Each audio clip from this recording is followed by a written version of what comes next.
Boa noite! Boa noite, caros empreendedores. Estamos aqui começando nossa webinar para falar sobre as tendências para o terceiro setor. Esse momento super legal para a gente olhar para o próximo ano, que já está batendo na porta, menos de um mês para começar. Estamos aqui hoje reunidos para comentar com vocês um pouquinho de tudo que a gente tem observado, um pouco da análise de cenário, de tendências da equipe da Fomenta, e o que a gente prevê para o próximo ano e próximos anos, e que vai afetar as OSCs, as ONGs do Brasil, né? Então vai ser um momento super legal. A gente preparou aqui 5 tendências para compartilhar com vocês. Espero que vocês possam conversar, estar aqui com a gente. Então, quem está conectado, já manda aqui nos comentários qual o seu nome, qual a sua organização, qual cidade, qual estado está falando, para a gente ver de onde temos aqui as diferentes pessoas aqui que vão participar hoje com a gente.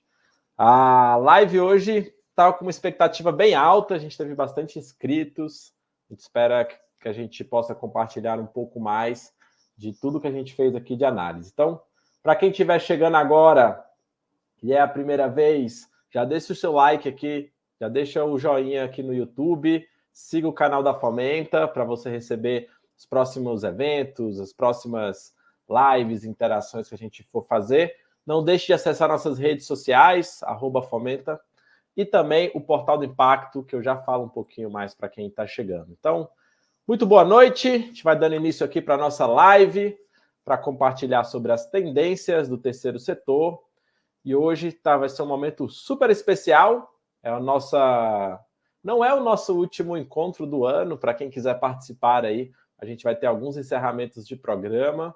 Amanhã nós temos um encerramento super legal, na outra semana também. Então, dá uma conferida nas nossas redes sociais, caso você queira participar desses momentos super legais que a gente vai ter também nos próximos dias. Então, hoje a gente vai trazer um pouquinho dos cenários. A gente se reuniu aqui na Fomenta para falar e entender todo o cenário que se desenha para o próximo ano. Um cenário ainda muito incerto, muita coisa para acontecer, mudanças acontecendo de maneira muito rápida, né? Para quem acompanha a Fomenta há muitos anos, a gente tem falado já sobre essa mudança cada vez mais acelerada, as tecnologias. Esse ano a gente teve um boom e um grande crescimento da inteligência artificial. A gente vai falar sobre isso e como isso vai impactar o dia a dia das organizações em diferentes aspectos, né? Tanto do trabalho, tanto dos empregos, na educação. Então, a gente vai conversar um pouquinho sobre isso. E para me acompanhar, eu não vou estar aqui sozinho nesse encontro. Nós temos aqui 2 convidadas super especiais que eu vou chamar para dar um alô aqui, para dar um alô para vocês também, que vai estar compartilhando e conversando e discutindo essas tendências. Agnes, que é líder de projetos aqui na Fomenta, e a Daiane, que é líder do Portal do Impacto. Para quem não me conhece, eu sou Rodrigo, estou como CEO, diretor executivo aqui na Fomenta, fazendo também uma breve audiodescrição. Eu sou branco, uso barba, estou com uma polo cinza, meu cabelo é curto. Ao fundo, eu tenho uma parede branca com uma frase escrita, que significa ser um homem simples, em português, e tenho 2 quadros que representam um pouquinho do meu dia a dia. Então, o primeiro quadro, o Sul é nosso norte, que é um pouco de falar desse eixo e como a gente enxerga o mundo, né? Muitas vezes de um lado eurocentrista, a partir de uma visão americana, e um quadro que é Fibonacci, eu que sou engenheiro, então aquilo ali vai falar um pouquinho também do meu lado ali, mais da matemática e dos números. Agnes, primeiro, dá um alô para a gente, se apresente, faça sua audiodescrição também para a gente começar aqui. Boa noite, gente. Estou muito feliz de estar aqui com vocês. Me descrevendo rapidamente, eu sou uma mulher parda, de cabelo curto, cacheado. Atrás de mim tem uma parede branca, com um quadro da Bell Hooks, que inspira um pouco não só do que a Fomenta faz, mas também a minha vida. Então, uma autora bastante importante para a Fomenta e para mim. E estou hoje de camiseta preta, bem feliz de estar aqui com vocês. Então, bora falar de tendência. Estou aqui na animação para a gente saber um pouquinho do próximo ano. Dezembro é sempre aquele mês que a gente já começa a colocar as coisas na agenda de janeiro, né? Então, eu espero que essa live também consiga apoiar vocês aí nessa preparação para 2024. Thay. Boa noite, gente. Boa tarde, bom dia, boa noite para quem vai ver a gravação. Eu sou Daiane e minha audiodescrição agora para vocês. Eu sou uma mulher negra, tenho cabelo trançado, que agora está amarrado com lenço azul e estou usando uma camiseta branca. Estou bem animadíssima aqui para falar com vocês dessas tendências, o que será de 2024 para nosso setor.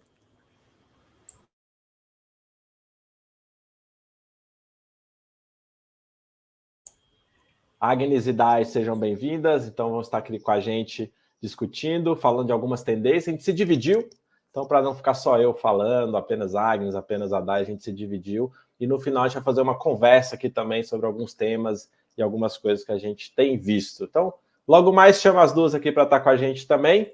Apresentando aqui um pouquinho também da Fomenta, para quem nunca ouviu falar da Fomenta, para quem ainda não nos conhece. A Fomenta é um negócio de impacto que apoia ONGs e empreendedores por meio da gestão e inovação e conecta com institutos, fundações e empresas que desejam participar dessa transformação. A Fomenta realiza diversos tipos de programas, né? A gente é bem conhecido pelos programas de aceleração. Então, caso a sua ONG queira participar de algum programa de aceleração, a gente vai mandar o link aqui nos comentários para você fazer uma pré-inscrição. Começo do ano sempre abre diversas oportunidades, então já é a sua chance de fazer a sua pré-inscrição para participar e receber novidades sobre um programa. Fazemos programas de voluntariado, conectando os funcionários das empresas para apoiar as ONGs em gestão e também gerenciamos redes de ONGs e junto com parceiros em diferentes causas. E além disso, a gente tem um queridinho que é o nosso Portal do Impacto. A Dai que lidera o portal é a nossa plataforma de conteúdos gratuitos e práticos em gestão para ONGs. Para quem ainda não acessou www.portaldoimpacto.com, lá tem diversos conteúdos sobre captação de recursos, voluntariado, e inclusive esse material que a gente vai apresentar aqui hoje, ele vai estar disponível lá para download, além da gente mandar por e-mail também para vocês nos próximos dias, horas. Então, não deixe de acessar o portal, de acompanhar, toda semana tem novidades, e ali é a nossa forma de tornar público todo o conhecimento, todas as informações que a Fomenta tem produzido, além de contar com diversos colunistas parceiros, inclusive alguns deles estão aqui acompanhando a live com a gente, aqui nos comentários, que participam lá com os conteúdos. Para você que está chegando agora, já deixa seu nome aqui, dá um joinha aqui no YouTube, se inscreve no canal, para a gente poder compartilhar e fazer com que esse conteúdo chegue cada vez mais pessoas.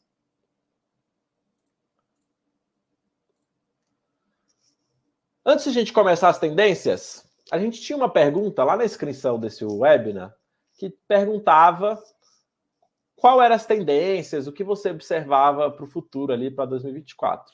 A gente pegou aqueles dados e aí colocou no ChatGPT. Para quem não conhece o ChatGPT, daqui a pouco a gente fala, mas é uma inteligência artificial. E a gente colocou lá aqueles dados e falou, ChatGPT, analisa esses dados aí e chega quais são as principais tendências, segundo o pessoal que se inscreveu aqui. E aí ele falou para mim que metade das pessoas colocaram alguma coisa, teve gente que não colocou nada, porque, inclusive, está aqui para saber, né, quais são essas tendências, não tem ideia, então a gente espera poder compartilhar um pouquinho disso. Mas o ChatGPT chegou em algumas tendências aqui que a gente queria compartilhar com vocês, né? Captação de recursos foi o tema mais citado. A gente gosta de falar aqui na Fomenta de a cada 10 desafios que o gestor da ONG cita em programas, 9 é captação de recursos, né? É a palavra mais citada nos programas que a gente conduz. A gente sabe o desafio que é a captação de recursos, período pós-pandemia, e a gente vai falar sobre isso aqui. Vamos trazer algumas informações, algumas tendências que impactam e podem apoiar a pensar a captação de recursos do próximo ano. Segundo tema foi inteligência artificial. Foi bem legal ver como esse tema dominou o noticiário, as matérias do ano. 25% de quem mencionou algo colocou alguma coisa sobre inteligência artificial e como isso vai afetar nossas vidas e como já tem afetado, né, muitas das nossas vidas. E a gente vai falar isso também sobre duas perspectivas, né? Tanto da perspectiva do nosso dia a dia como ferramenta de apoio, mas também como a inteligência artificial vai afetar o atendimento, vai afetar os nossos projetos, vai afetar a maneira como a gente pensa algumas questões. Então, a gente vai falar sobre isso.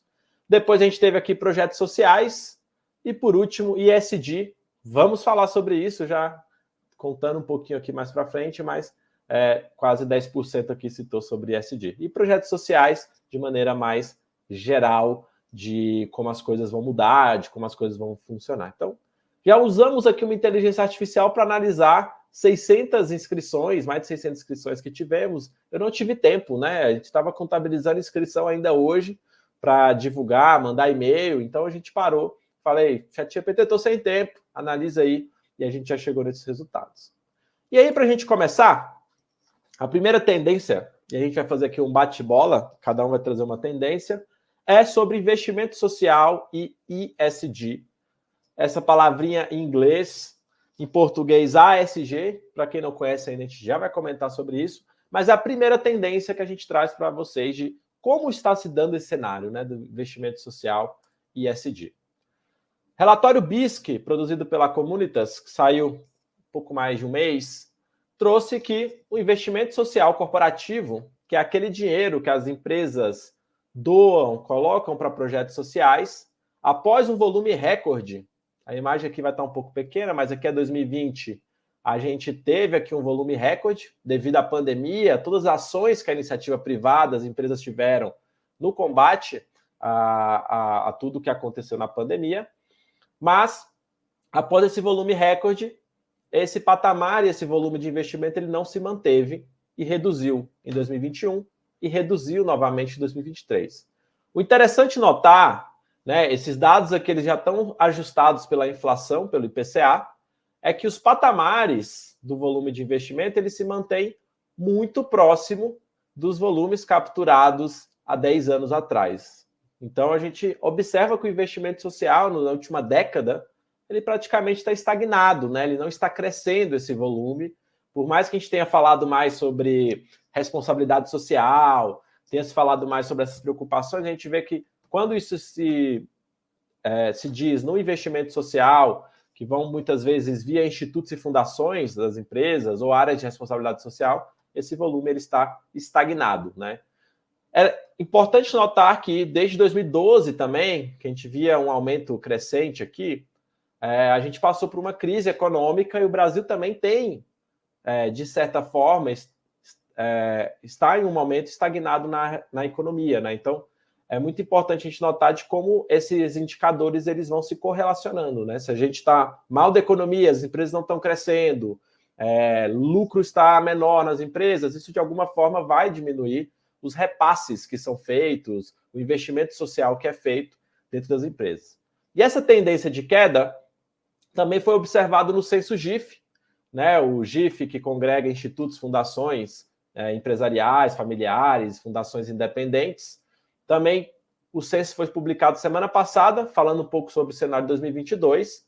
E aqui, novamente, a gente vê um volume muito próximo aí do que era há 10 anos atrás, né? Então, a gente vê que passou, desde 2014, esse volume de investimento ele foi diminuindo, ele teve um grande aumento durante a pandemia.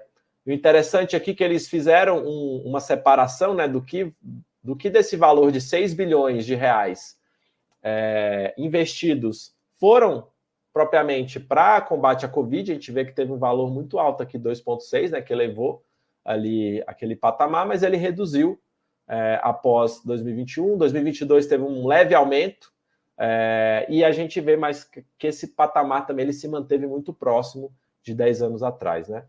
E em termos proporcionais, quando a gente pensa volume, né, 4,8 bilhões, a gente pode pensar, pô, é muito dinheiro, né? Se minha ONG recebesse 1% disso, imagina o que eu faria.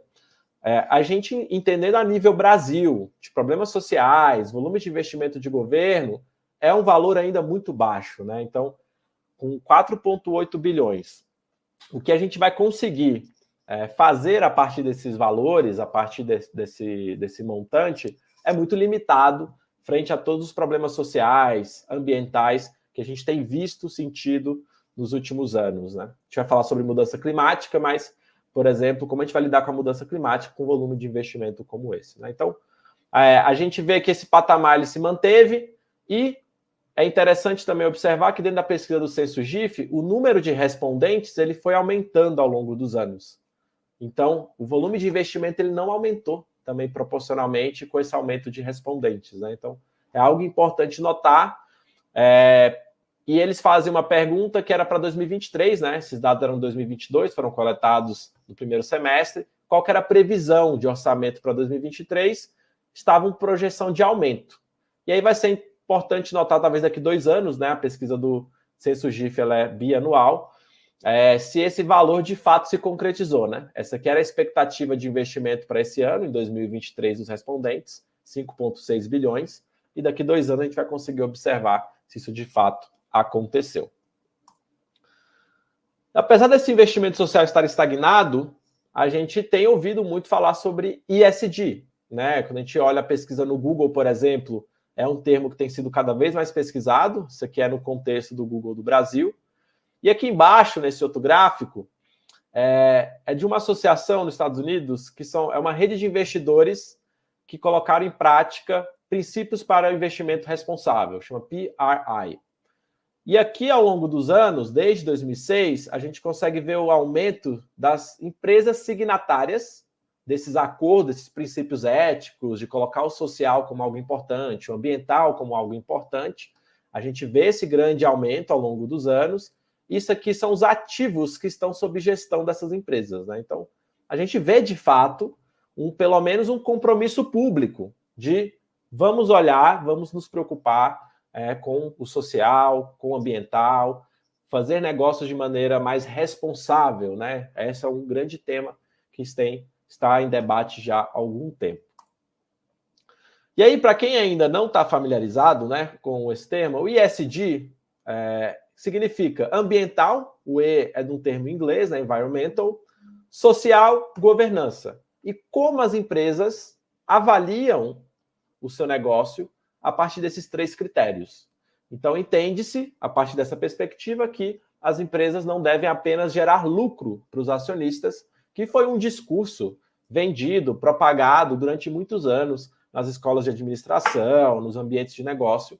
Entende-se que a iniciativa privada ela tem uma preocupação com tudo que ela gera, de impacto negativo, impacto social e também de ter uma estrutura de governança, né?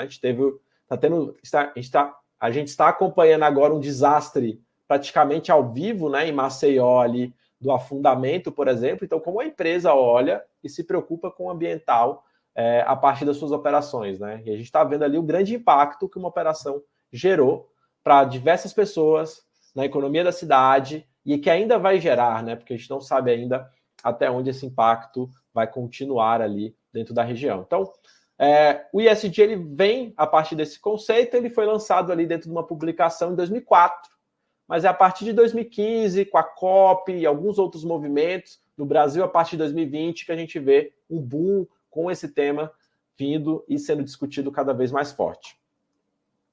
E aí, quando a gente fala sobre isso, rapidamente, porque a ideia aqui não é dar uma aula sobre ESG, a gente nem vai aprofundar, mas social a gente poderia falar sobre saúde e segurança, responsabilidade com clientes, impacto na comunidade, direitos do trabalho, na governança, gestão de risco, transparência fiscal, anticorrupção, no ambiental, mudança climática, pegada ambiental, né, contra o CO2 que as empresas geram nas suas operações, uso dos recursos, poluição, são alguns dos temas, não restritos a apenas isso, que uma empresa deveria olhar quando ela está pensando na sua operação e todos os impactos que ela gera.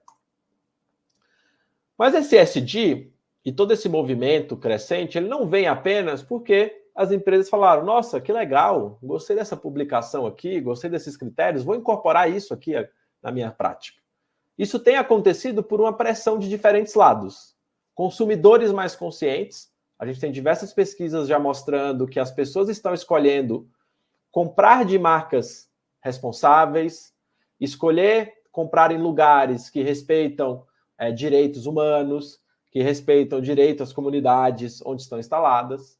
Tem uma pressão dos colaboradores, a geração que está entrando no mercado de trabalho e as pessoas têm olhado para o propósito e questionado onde trabalham, então não quero trabalhar num lugar que gera esse tanto de impacto na sociedade, eu quero trabalhar num lugar que se beneficia também, que gera um benefício público e não apenas está preocupada com lucro, né? Então tem uma pressão dos colaboradores, dos funcionários pelas empresas.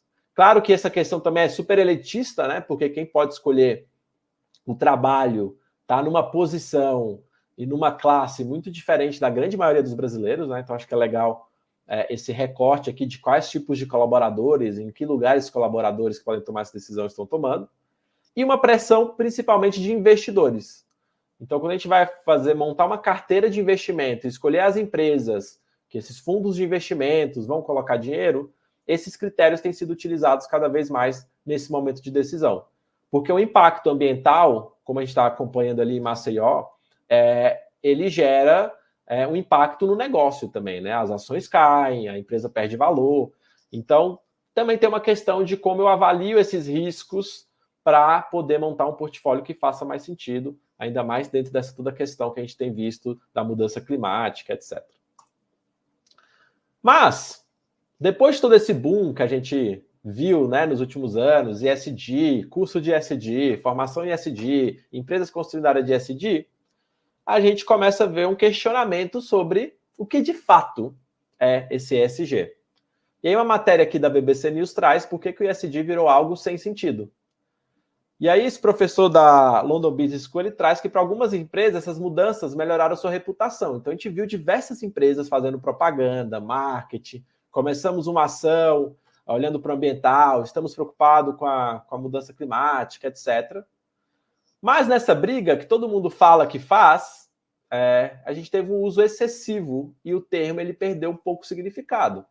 Porque se todo mundo está fazendo ESG e todas as empresas são ESG, a gente nem precisaria do ESG, porque o mundo estaria às mil maravilhas, né? A gente não teria uma desigualdade tão alta, a gente não estaria vivendo a mudança climática e tudo mais, né? Então, uma onda tem começado a questionar todo esse movimento. E aí também se pergunta, né? É ESG ou não é? Isso aqui que eu estou fazendo, né? E dentro do movimento ambiental que a gente teve ali, né? Rio 92, todo o movimento de olhar para as questões ambientais dentro do mundo, a gente viu surgir um movimento que a gente chama de greenwashing, que são as empresas que lavam, né, que pegam esse termo e usam sem de fato fazer. Né? Então eu vou colocar lá que esse meu produto ele é ambientalmente responsável, ele não gera poluição, mas no fim é mentira, ou eu estou estressando, exagerando nessas questões, né? Então, esteve todo um movimento de sustentabilidade, movimento ambiental ali na década de 90, isso foi crescendo, né? As empresas foram criando áreas de sustentabilidade, responsabilidade social, o investimento social, por exemplo, que a gente estava comentando ali antes, que está estagnado ele também ali, final da década de 90, a gente começa a ver um maior volume disso acontecendo, das empresas se profissionalizando para organizar o investimento social, mas junto disso, como qualquer onda, vão vir os oportunistas que vão usar disso só para marketing, né? Então, diversas empresas acabaram usando isso aqui para marketing, para divulgar o que elas estão fazendo, quando na verdade não estavam fazendo, causando um grande esvaziamento. Diante disso, surge uma nova pressão, que eu acho que talvez a mais interessante enquanto terceiro setor, enquanto ONGs, para a gente começar a observar, que são os reguladores. Então, se todo mundo está fazendo ESG e fica publicando por aí que está fazendo ESG, alguém vai ter que regular isso para que a gente consiga conferir e garantir que, de fato, isso é ou não é. Então, a gente teve uma aprovação recentemente, né? A CVM colocou que a partir de 2026, as empresas de capital aberto listadas no Brasil, e é algo bem inovador no mundo, vão precisar reportar critérios, temas ESG, seguindo a norma internacional que foi publicada. Então, é legal a gente observar, enquanto terceiro setor, o quê? O que está nessa norma? O que diz ela? O que as empresas vão ter que mudar ou começar a fazer ou olhar? E como as nossas organizações, enquanto terceiro setor, que conhece de impacto, que conhece do ambiental, pode apoiar essas organizações, essas empresas, a pensar em estratégias, a pensar em ações, para incluir dentro da estratégia de ESG delas, né? Então, a gente vai começar a observar cada vez mais essa cobrança dos reguladores, esse olhar dos reguladores para avaliar o que de fato é ESG ou não é. E aí, para as ONGs, né, para as OSCs, a gente tem observado diversas organizações já têm colocado nas suas apresentações lá, ESG, apoiamos a sua empresa no ESG, mas não basta a gente adicionar essas 3 letras na apresentação institucional, na apresentação da organização, assim como os ODS, né? Eu coloco lá, minha organização atende ODS 1 e 2. Para a gente, de fato, entrar nessa agenda e conseguir apoiar as organizações, as empresas, a mudarem essas chaves, a fazer uma transformação, a gente vai ter que se aprofundar nesse tema. Então, essa pode ser uma grande oportunidade para as organizações se tornarem parceiras das empresas, desde que consigam falar a mesma linguagem, se comunicar e propor ações efetivas que dialoguem com o que elas estão sendo cobradas. Então, não basta eu ir lá com uma ideia de um projeto social, de ajudar crianças, plantar árvore. Se eu não conseguir fazer um diálogo com esses critérios, com esses reportes que precisam ser feitos, são necessários, esses relatórios que são feitos pelas empresas, as organizações não vão conseguir aproveitar isso e se tornarem parceiras. E a gente entende dentro da Fomenta que o terceiro setor pode ter um papel muito importante, sociedade civil organizada, em mudar as práticas dentro do ambiente empresarial, que tem gerado vários dos impactos que a gente tem falado. Em 2021, a gente fez um webinar, uma publicação, tem quase 2 anos e meio já, como as ONGs podem apoiar as empresas nas metas ESG. Quem não conferiu ainda esse material, a gente deixou um link aqui para fazer download, então quem quiser assistir depois o webinar, está gravado no nosso YouTube, foi super legal, a gente conversou sobre 2 empresas, 2 anos e meio atrás, é até legal para a gente observar como estava a discussão lá e como ela está agora, porque a gente teve uma evolução também, uma maturidade sobre essa temática. Antes de fechar essa tendência, mudança climática está em pauta, e ela vai estar de forma transversal nesses temas aqui do investimento social, no ESG para as empresas, né? E a gente já tem visto que várias empresas têm sido excluídas de carteiras de investimento. A gente está falando quando dói no bolso, é quando muitas empresas começam a se movimentar. Então, a mudança climática já tem sido um motivo para a escolha de empresas que vão compor o portfólio. E a gente também percebe que o progresso nosso em limitar o aquecimento global, a gente percebeu esse ano que a gente falhou muito, né? Enquanto sociedade, enquanto movimento de empresas, enquanto sociedade civil organizada, a gente tem taxas cada vez maiores de temperaturas e a gente tem sentido as ondas de calor, né? Eu fico aqui em Campinas, recentemente a gente chegou até 39 graus, eu não lembro desde quando eu mudei para Campinas ter uma temperatura próxima desse patamar, né? Então, as empresas estão olhando para isso e vão ter que olhar porque isso vai afetar a operação delas, né? Para quem é da área do agronegócio, para quem trabalha e como a onda de calor vai impactar, por exemplo, quem vai trabalhar numa operação, numa fábrica, e tudo isso que pode gerar e tem gerado e gerou, como a gente observou nos últimos meses. E tem uma pressão externa, né? Sobre as ações do país. Para quem está acompanhando, a COP28 está rolando, e o Brasil ganhou um prêmio dado por uma organização, Climate Action Network, de fóssil do dia, porque o Brasil entrou para a OPEP, né, que é as organizações produtoras de petróleo, exportadores de petróleo. Então, o Brasil indo na direção dos combustíveis fósseis, que a gente sabe que é um dos principais poluidores, emissores de CO2 no mundo. E aí, por último, para a gente fechar um pouco, né? Então, esse tema da mudança climática vai estar ali no impacto social, vai estar muito forte ali no ESG, no ambiental, né? Que é a letrinha A, o E ali. Mas o importante também da gente pensar enquanto sociedade civil organizada, enquanto OSCs, é que o impacto da mudança climática vai acontecer principalmente nas populações mais vulneráveis. Então, onde vai acontecer o alagamento, muitas das populações vulneráveis vivem às margens dos rios, que são os lugares que foram ocupados, é o que sobrou da cidade, onde as pessoas foram empurradas, barrancos. A gente teve as chuvas fortes no litoral norte em janeiro, né, desse ano, parece tão distante, né? A gente teve uma grande mobilização, inclusive a sociedade civil organizada, as ONGs foram muito importantes em toda aquela movimentação, mas a gente vê no estudo do IPCC, encomendado pela ONU, que a crise do clima ela põe 3,5 bilhões de pessoas em situação altamente vulnerável, quase 40% da população. A gente está falando sobre aumento do nível dos oceanos, a gente está falando sobre alagamentos, a gente está falando sobre ondas de calor e pessoas morrendo por ondas de calor e tudo mais. E na COP, a gente já tem diversos ativistas ali climáticos pedindo financiamentos para lidar, pois quem vai mais sofrer são as pessoas vulneráveis, né? Para quem está em áreas que não vão ser afetadas, liga o ar-condicionado em casa, etc., esses efeitos da mudança climática vai ser muito diferente. Então, as organizações que estão nos territórios, que estão na ponta, essa vai ser uma temática muito forte, inclusive para quem não lida com a questão ambiental, porque isso vai afetar de toda forma a operação e o trabalho que é feito pelas organizações. Então, isso aqui é um pouquinho da tendência do investimento social e ESG para trazer para vocês. Continuando aqui, mudando de tendência, queria chamar a Day para compartilhar com a gente sobre saúde mental. Vamos lá, Rodrigo. Você falou dessa questão da mudança climática, né, da crise climática, e essas pandemias, vamos colocar assim, elas se relacionam uma com a outra. Pandemia de Covid que a gente viveu, a crise climática, tem a questão da saúde mental, e essas coisas todas, não tem onde um começa, outro termina, elas estão bem ali emaranhadas, né? E aí eu vou falar com vocês sobre a saúde mental, eu vou espalhar a palavra, e quero começar. Rodrigo, eu acho que eu vou ter que compartilhar aqui, né? Isso, você consegue compartilhar aqui, senão eu passo aqui. Deixa eu pegar aqui que já está na mão. Então, vou trazer aqui, começar por essa epidemia da solidão, né? Então, tem até um termo técnico para falar desse encontro das pandemias, que é uma sindemia, né?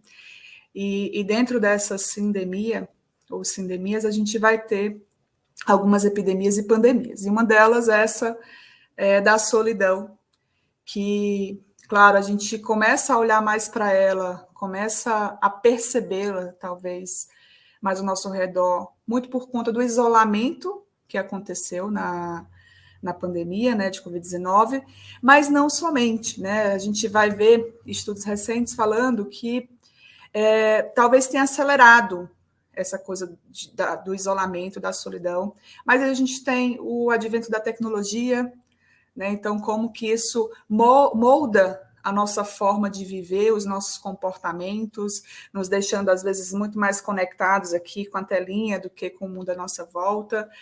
Tem também questões de mudanças estruturais que acontecem no planeta, né? Então, a gente alguns teóricos têm dito, né? A gente não está tendo uma mudança qualquer, a gente está tendo uma mudança de era.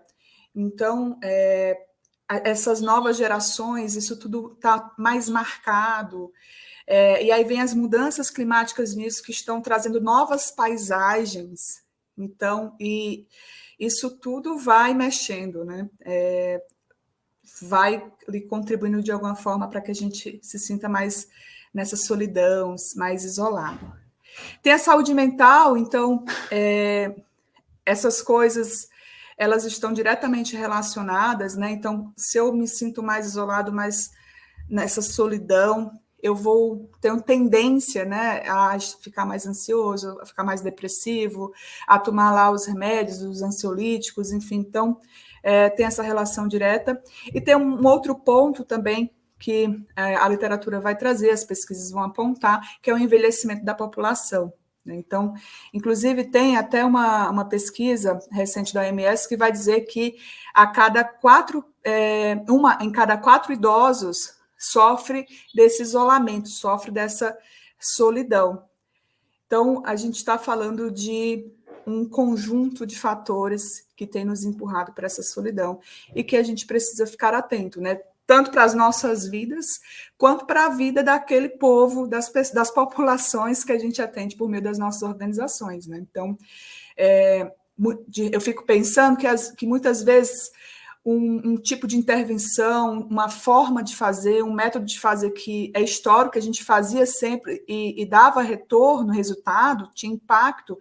Talvez esse impacto, esse resultado seja menor agora, porque a gente nos exige outras formas de fazer, outras formas de acessar essa juventude, as crianças, enfim, pessoas adultas ou idosos, né? E aí, recentemente, também, dentro dessa questão da tendência da saúde mental, né? Porque que é um assunto que nos importa, que a gente precisa olhar e está aqui como tendência, mas é um fenômeno, né? Um fenômeno da nossa sociedade, isso atravessa todos os setores da nossa vida, todos os setores econômicos, incluindo o terceiro setor. Então, recentemente, o Ministério, né, da Saúde trouxe o burnout, que é essa doença que está na boca do povo, né, que é que muitos, né, vão chamar da síndrome do esgotamento profissional, né, que burnout vai dizer ali esgotamento. Então, Então, o Ministério da Saúde colocou isso como uma doença atrelada ao trabalho, que já se falava, mas isso, vamos dizer, não estava documentado, né? A gente não tinha ali um Ministério da Saúde endossando isso. Desculpa, eu falei trabalho da saúde. Aí tem o abuso de drogas e a tentativa de suicídio entraram nessa lista. Essa lista ela foi atualizada e tudo isso relacionado ao trabalho. Então, é para a gente ficar atento, né, que muitas tristezas, muitos adoecimentos mentais, eles acabam sendo, eu não diria 100% provocado, mas potencializado pelas nossas relações de trabalho, pelas formas como a gente se organiza, constrói a cultura organizacional. Então, para a gente ficar atento, ter mecanismos ali, né, de como que a gente vai trabalhar com essas pessoas, como que a gente vai se relacionar com elas, e a gente volta a conversar, né, isso eu vi que era tendência, anos atrás, colocar as pessoas no centro, e a gente volta a falar sobre isso agora com bastante força, né. E aí, assim, um dos assuntos que eu tenho mais segurança para falar, né, que é a pesquisa de saúde mental, que a Fomenta lançou recentemente, onde a gente ouviu mais de 800 profissionais da área do terceiro setor, dos diversos terceiros setores, né, que tem alguns dentro do grande grupo, mais de 800 pessoas, e 55% delas nos disseram, olha, minha saúde mental não está legal, está ruim ou está regular. E isso é preocupante, né? Claro, isso acompanha os fenômenos sociais, isso acompanha todos os outros setores. O ponto aqui o setor que ele se propõe a mudar, né? A sua causa é mudar a sociedade, esse setor ele está reproduzindo ali algum comportamento que não é positivo. Então, isso nos chama a atenção para a gente olhar para dentro, né? E aí tem um aspecto interessante também que surge na pesquisa e acompanha outras pesquisas relacionadas à saúde mental no mundo, independente da área, que vai dizer que os jovens eles estão com a sua saúde mental mais afetadas, eles se sentem mais afetados, né? E isso acompanha outras pesquisas, como eu falei. Se acompanha outras pesquisas, é um fenômeno que é global, inclusive também potencializado pela pandemia de Covid-19, isso fala com o público que a gente está atendendo. Então, nós sabemos que na Fomenta a gente já trabalha com muitas organizações que atendem as juventudes. Então, que mecanismos também a gente está usando, que ferramentas nós estamos usando para acessar esses jovens, né, para tirá-los desse isolamento, desse abismo do adoecimento, enfim. Então, chamou a atenção tanto para olhar para dentro, né, os jovens no terceiro setor eles estão mais adoecidos, mas também isso fala dos jovens que a gente está atendendo. E aí, por fim, eu queria conversar com vocês que, para mim, uma grande potência dessa pesquisa, ela está lá nas últimas páginas, onde a gente vai ver a percepção dos profissionais do terceiro setor em relação às ações que são realizadas nas suas organizações em prol do bem-estar e da saúde mental. Apenas 30% percebem ações reais, práticas, voltadas para esse tema. Então, a gente vai ver ali que sim, há uma preocupação, sim, é discutido, mas o que efetivamente tem sido feito? Então, ainda temos, aí para mim é um espaço, realmente é uma tendência para que a gente possa olhar para isso e tentar mudar de alguma forma, contribuir para que isso não vá para níveis de burnout, por exemplo, né? Níveis mais agressivos para as pessoas que trabalham nas nossas organizações.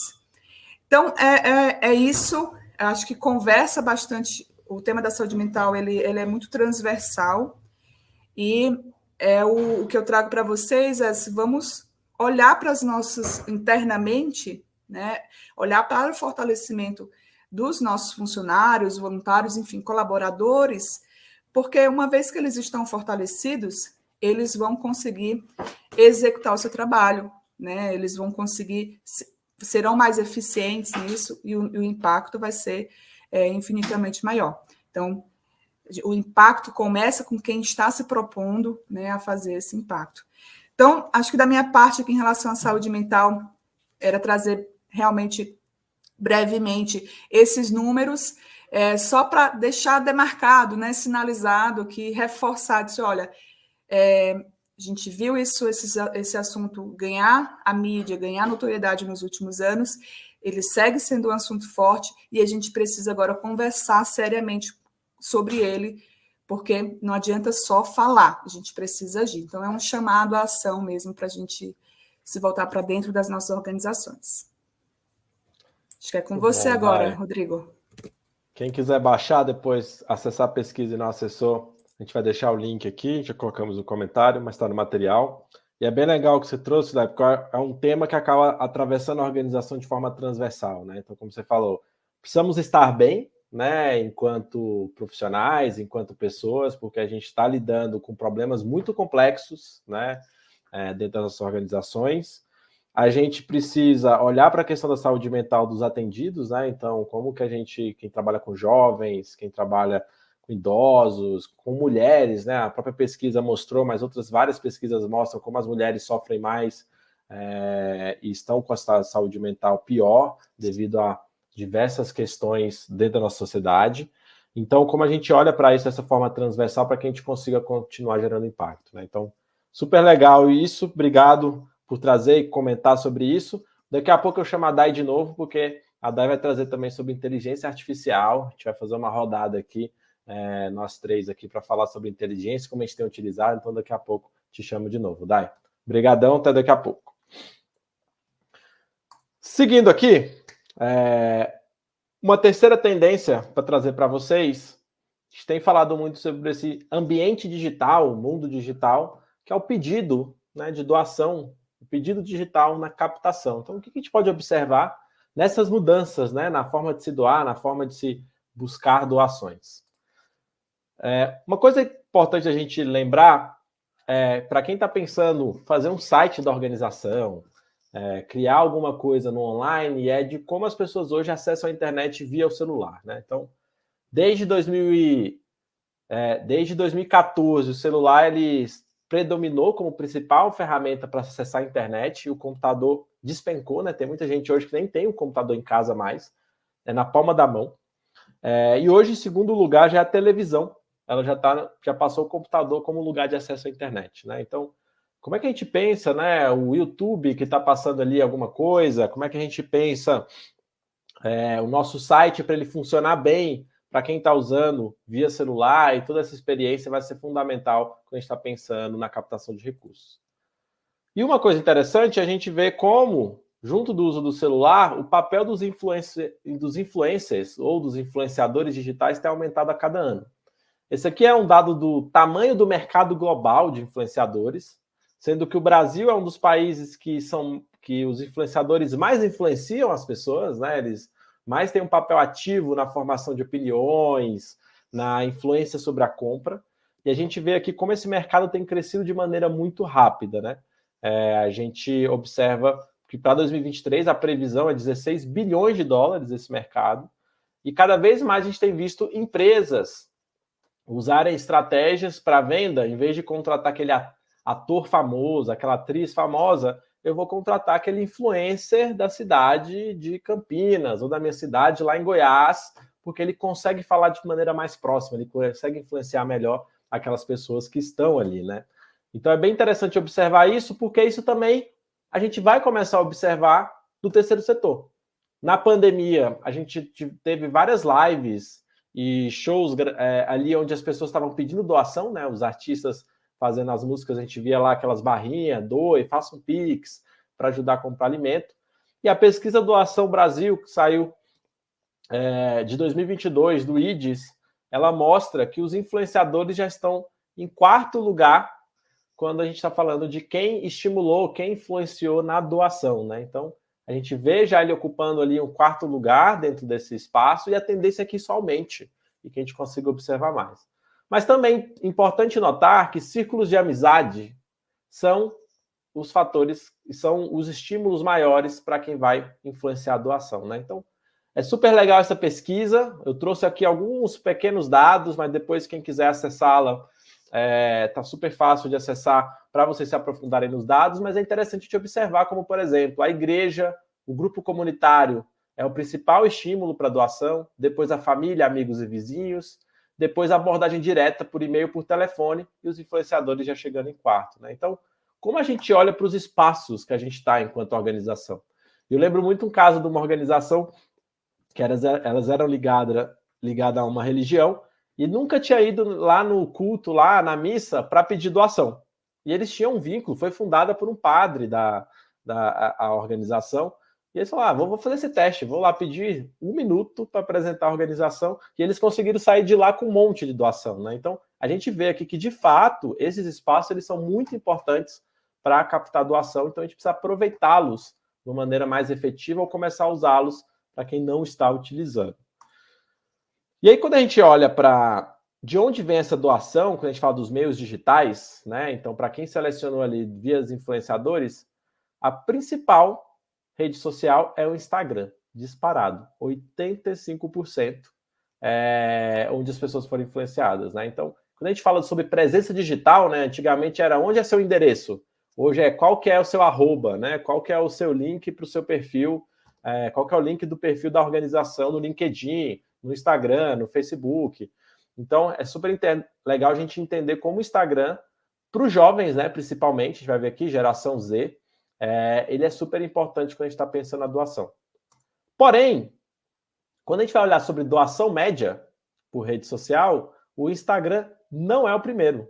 Ele está atrás do WhatsApp e Facebook. E aqui é importante notar, né? O WhatsApp, meu pai, minha avó, eles usam o WhatsApp, mas o Instagram eles não têm, eu não consigo falar com eles e pedir lá. E as pessoas que estão no momento de vida, que já trabalharam mais tempo, são também pessoas mais propensas a doar, que já acumularam, de certa forma, algum tipo de capital. Diferentemente do jovem que está ainda tentando entrar na universidade, está estudando, os pais ainda pagam as contas ali do jovem. Então, é interessante observar que os maiores valores de doação não é do Instagram, mas do WhatsApp. A gente observa isso também porque o perfil de quem usa o WhatsApp, Facebook, de quem a gente pede é diferente. Então, qual que é a sua estratégia, né, enquanto organização, para abordar no WhatsApp, para se comunicar no WhatsApp? Então, são coisas interessantes para a gente observar como é que eu mando essa mensagem, que horas que eu mando, com que frequência. E eu recebo, de vez em quando, no meu WhatsApp pedido de todo jeito. Então, pedido que mal explica de onde que é. Tem organização que vai me atualizando, ela me manda mensagem lá toda semana, falando, olha, essa semana a gente fez isso, tá aqui uma foto, semana a gente fez isso. E aí, depois dessas comunicações, ela vai pedir uma doação, estamos fazendo uma campanha, então ela se comunicou, se relacionou comigo. Então, como a gente pensa as estratégias, entendendo como cada uma dessas redes sociais funciona. E a estratégia de WhatsApp, ela é diferente do Facebook, ela é diferente do Instagram. E eu já encontrei também a organização aí nessas vivências, tendo um captador de recursos que é 100% focado no WhatsApp. Ele fica o dia inteiro lá, mandando mensagem, conversando com as pessoas, pedindo doação, organizando os grupos, listas de transmissão, etc. Né? Então, como a gente vai pensar isso aqui para olhar para a nossa captação? Junto desse movimento da captação digital, redes sociais, não tem como a gente esquecer do Pix. Né? O Pix ele acabou se tornando o principal meio de pagamento, né, do mundo, do Brasil, e ele é uma das inovações mais legais do mundo. O Brasil está muito avançado quando a gente fala de formas de pagamento. O Pix, nessa tabela aqui, a gente vê do Bacen, em agosto, ele representava 35% já das transações, né? Então, a gente vê aqui como ele se tornou esse meio de pagamento importante. Então, como a gente olha para o Pix, como é que a gente tem o Pix da organização, a gente também viu que ele bateu recorde recentemente aí de movimentação. Então, a gente precisa olhar para isso e a gente vê o Pix cada vez mais ocupando esse espaço como uma ferramenta digital. E aí a estratégia para eu pedir o Pix é diferente da de boleto. As ferramentas que eu uso de captação, eu preciso mudar se ela não aceita Pix e tudo mais. E junto disso, que era a última coisa que eu queria trazer para vocês, é que temos várias novidades chegando no Pix. O Banco Central não parou com todas as novidades. Estava previsto agora, final do ano, mas foi adiado para o ano que vem, que é o Pix automático. Fiquei sabendo que já tem alguns bancos digitais que permitem esse tipo de Pix, que é o Pix recorrente. Então, em breve, em vez de a gente estar cadastrando o cartão de crédito, e aí a pessoa muda o cartão, rouba o cartão, troca o cartão, aí fica 4 meses sem doar porque eu não entrei em contato, eu não sei que a pessoa parou de doar, acontece muito isso. Ou o boleto que venceu, e aí pede o boleto de novo, o boleto molhou, a pessoa perdeu, a gente vai poder usar o Pix como uma ferramenta recorrente de doação. Então, entendendo que a doação recorrente é uma ferramenta muito importante para a sustentabilidade das organizações, é super legal a gente ficar de olho no lançamento e próximos passos do Pix automático, inclusive os bancos que a gente tem conta, né, enquanto organização, se eles vão começar a adotar, quando eles vão adotar e acompanhar todo esse movimento, né? Então, tem outras coisas vindo do Pix, Pix parcelado, Bolepix, etc. Então, são tendências legais para vocês observarem, porque isso vai influenciar a forma como a gente faz a doação, a forma como a gente pede doação dentro de todos esses outros movimentos. Então, quando eu olho para tudo isso, precisamos estar nas redes sociais, né, enquanto organização, é um lugar ali importante a gente estar comunicando, contando, de transparência, mas para também conseguir captar, e de olho desses movimentos para a gente conseguir utilizar as ferramentas novas que estão surgindo, e é tudo muito rápido, né? O Pix, ele se tornou a principal ferramenta em muito pouco tempo. Para a quarta tendência, seguindo aqui, queria chamar a Agnes para falar sobre OSCs e governo. A gente teve uma mudança de governo esse ano. Mas, Agnes, me fala aí sobre as redes sociais e captação digital. Você já fez uma doação via Pix? Já fiz via Pix e já fiz Pix recorrente porque uso o banco digital que já oferece. E aí depois eu costumo trocar ali as organizações para onde eu vou doar. Então, eu já troquei também o tipo de doação ali para algumas organizações. E já tentei doar via Pix e a ONG não tinha Pix. Então, já aconteceu também. Não sou das redes sociais, mas pelo WhatsApp eu sou mais abordada também para doação. No Instagram não é muito minha praia, não. Mas estou por lá, né? Tá todo mundo lá. Tem que estar. Temos que estar. É isso. Bom, gente, falar um pouquinho de OSCs e governo. Acho que todo mundo, né? Todo o Brasil está sabendo, o mundo todo está sabendo essa troca de governo a nível federal que a gente passou no último ano. Estamos indo aí para encerrar o primeiro ano desse novo governo e, obviamente, que isso ia trazer mudanças. Toda vez que a gente tem uma mudança de governo, seja a nível municipal, estadual ou federal, a gente acaba passando por alterações ali que afetam, obviamente, o terceiro setor. E a mudança mais recente que a gente teve a nível federal trouxe aí uma participação maior das OSCs na construção da agenda do país, e aí a agenda social mesmo, política do país. Então, a gente teve, por exemplo, o retorno da Comissão Nacional para os Objetivos de Desenvolvimento Sustentável. Então, quando a gente coloca lá o ODS, que a gente trabalha dentro da nossa organização, agora a Comissão Nacional volta a atuar e passa a ouvir novamente as organizações do terceiro setor para construir essa agenda de desenvolvimento sustentável, né? O retorno também ali do CONFOCO, que é o Conselho Nacional de Fomento e Colaboração, passa a teve recentemente, agora acabou de finalizar, se eu não me engano, a definição, se eu não estou errada, foi semana passada, que eles já lançaram lá os nomes das organizações, dos representantes da sociedade civil que vão representar os movimentos sociais, as OSCs, no CONFOCO, né, nesse Conselho Nacional aí de Fomento e Colaboração. Por que isso é importante? Por que isso afeta o terceiro setor? Essa galera que vai pensar em investimento social. O que vai gerar de edital, o que vai aparecer de edital. E aí a gente já começa a perceber essa atuação do CONFOCO, que tem, de fato, esse objetivo, né, que é o fortalecimento aí das relações das entidades sem fins lucrativos, ou as ONGs, ou as OSCs, com o governo, com o que o governo está planejando aí atuar em termos de investimento. Além disso, a gente vê também que vem com tudo a economia de impacto nesse novo governo também. Então, a gente tem aí o lançamento da Eni Impacto, essa estratégia mesmo a nível nacional para fomentar a economia de impacto no Brasil. Então, vai ter muito investimento correndo aí dentro desse debate, né? E acho que isso tudo vai influenciar as organizações, obviamente, porque a gente já está inserido também nesse ambiente. E aí a gente percebe que essa participação, ela vem mesmo a criação aí desses conselhos, das comissões, à frente ali da Impacto, por exemplo, a gente vê mesmo como esse convite para a reconstrução do país, para a construção do país também, a construção da agenda política do investimento social no Brasil, nessas parcerias público-privadas. Então, as organizações que hoje já atuam com parcerias com os governos vão começar a perceber que vai aumentar o número de editais, e mais recentemente a gente teve aí até o tema do Enem, né? Então está super em alta essa temática da economia do cuidado, por exemplo, né? Que afeta principalmente as mulheres, que são maioria no terceiro setor, e no mercado de trabalho de maneira geral. Então a gente já viu aí alguns editais saindo. Se vocês pesquisarem ali na Secretaria da Presidência da República, se vocês pesquisarem edital, sociedade civil, vocês vão ver que tem muito edital aparecendo, abrindo com possibilidade de fomento financeiro também, né? Então, tem edital aí abrindo, porque o governo quer saber como é que a gente faz, então, para lidar, para formar mulheres no processo de autonomia, de ganho de autonomia econômica, e para que elas não estejam ali presas na economia do cuidado. Como é que a gente faz isso? E aí abre o edital, então foi o primeiro edital aí desse ano, devem surgir outros editais também, tá?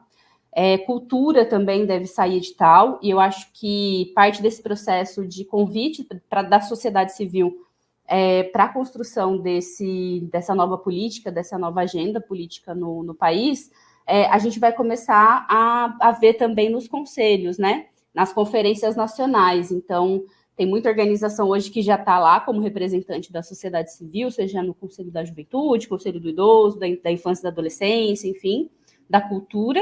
E aí, esse ano já retomaram as conferências nacionais, e ano que vem tem uma agenda imensa. A gente vai deixar aqui o link para vocês também nesse material, mas a gente começa a ver já as conferências acontecendo, e mesmo fora delas, a gente já percebe também essa pressão da sociedade civil chamando o governo federal para essa articulação política, né? Então, está rolando a COP, como o Rodrigo falou, está rolando a COP, e mesmo ali dentro de um cenário de COP, um evento que não necessariamente era um espaço de construção de política para o governo em termos de investimento social, teve ali representantes de pelo menos 130 organizações brasileiras, né, cobrando do governo esse posicionamento, como é que vai ser diversidade no governo, a expectativa para a COP30 também, que vai ser aqui no Brasil, como que está a expectativa do governo no investimento social, no investimento ambiental, né? Então, a gente começa a perceber que isso tem retomado. Como eu falei para vocês, a retomada das conferências, e para o ano que vem, se eu não me engano, já estão previstas pelo menos 12 conferências. Nasce agora o Conselho também pelos Direitos das Mulheres, então também já é mais uma conferência nacional que deve acontecer. Além dos conselhos de infância, pessoas com deficiência, juventude, idosos, cultura, tem muita conferência acontecendo agora por meio desses conselhos aí, nessa chamada de governo de nível federal. E aí, beleza, tá bom, nível federal, né, Agnes? Mas minha organização está aqui no meu município, não necessariamente eu vou conseguir fazer uma parceria público-privada com um governo federal, mas ano que vem a gente tem aí a movimentação, então, dos governos municipais, que deve ter alteração, né? A gente tem eleição ano que vem, eleição municipal, e isso deve afetar essa agenda também da movimentação política de eleições, governos a nível municipal. Se a gente tem uma diretriz vinda do governo federal, a nível nacional, de que haverá investimento e haverá uma discussão em torno dessas temáticas sociais, ambientais, a gente vai precisar começar a ter municípios que estão engajados também nesse processo, para receber esses investimentos, porque muitos fundos acabam indo para a parceria a nível municipal, né, o repasse. Então, a gente deve ver alguma movimentação também acontecendo no próximo ano, em torno de nível municipal. E eu acho que um grande exemplo disso é, por exemplo, o lançamento aí do Brasil Participativo, que é uma plataforma, e todo mundo pode participar. Eu já fui lá deixar pitaco também, é super legal, é super fácil de usar também, gente. A plataforma do Brasil Participativo recebe as demandas, tá? E aí é aberto para votação, as demandas mais votadas são levadas depois para nível de deputados, senadores, presidência também, para entender dentro dos ministérios também como que é que o governo federal consegue apoiar, consegue direcionar essas demandas. Então, vocês podem ir lá, vocês podem adicionar uma demanda que vocês enxergam dentro da causa de vocês, dentro do município de vocês, dentro do que vocês atuam dentro da organização. Vocês podem divulgar essa demanda para que os atendidos, a comunidade de vocês, vote nessas demandas para serem demandas votadas, que demonstram ali que existe um desejo da população para uma atenção nessa temática, e aí essa demanda vai começar a caminhar ali, os trâmites burocráticos mesmo, para isso virar realidade, né? E aí tem um dado bem legal que saiu essa semana, que a maior parte, acho que mais de 60%, dos usuários da plataforma do Brasil Participativo são mulheres, né? Então, mulheres aí, maioria no terceiro setor, maioria também nesse processo de diálogo e construção aí dessa nova narrativa também, desse novo olhar para o social, olhar para o terceiro setor.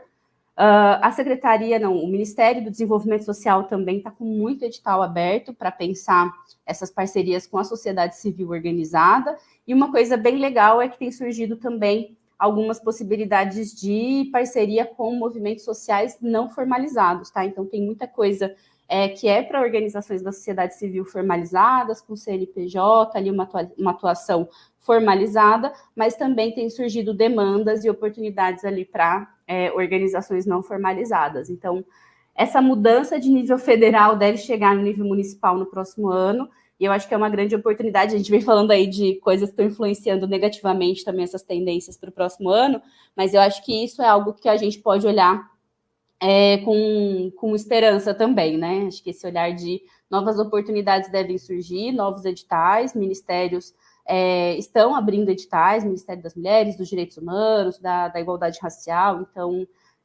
tem muita coisa aí acontecendo e deve acontecer ainda mais nos próximos meses, e ano que vem, com certeza, a gente já chega aí também com a execução do orçamento, né? O processo de orçamento participativo também já está rolando lá no Brasil Participativo, na plataforma, e eu acho que é bem importante as organizações estarem atentas para o que vai acontecer ao redor delas, a nível de governo, se a gente quer influenciar de alguma forma esse direcionamento aí de uma nova política, de um novo jeito de fazer o social. Acho que vai ser bem interessante, os próximos meses promete para a gente, e eu vou chamar o Rodrigo de volta aqui para a gente falar de inteligência artificial, que eu estou curiosa também, estou curiosa para saber como é que a galera tem usado. Muita ONG está perguntando, né, Rodrigo? Acho que toda vez que eu falo com alguma organização, me perguntam, e aí, como é que vocês estão usando a inteligência artificial na Fomenta? Então, estou curiosa para ouvir um pouquinho.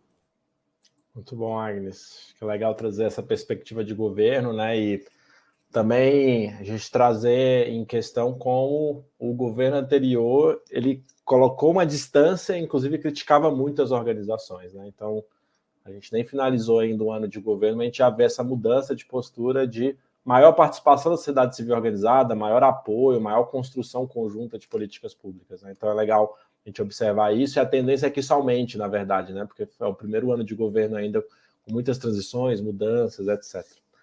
Então vamos lá, né? Chegamos na última tendência, no último tema, vou até chamar a Day aqui também para a gente falar sobre isso. A Day estava pensando ali alto, tô brincando, não estava não.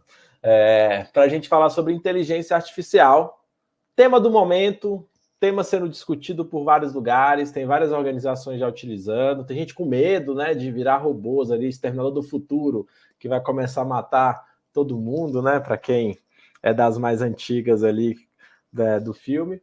A ideia é a gente falar um pouco sobre isso.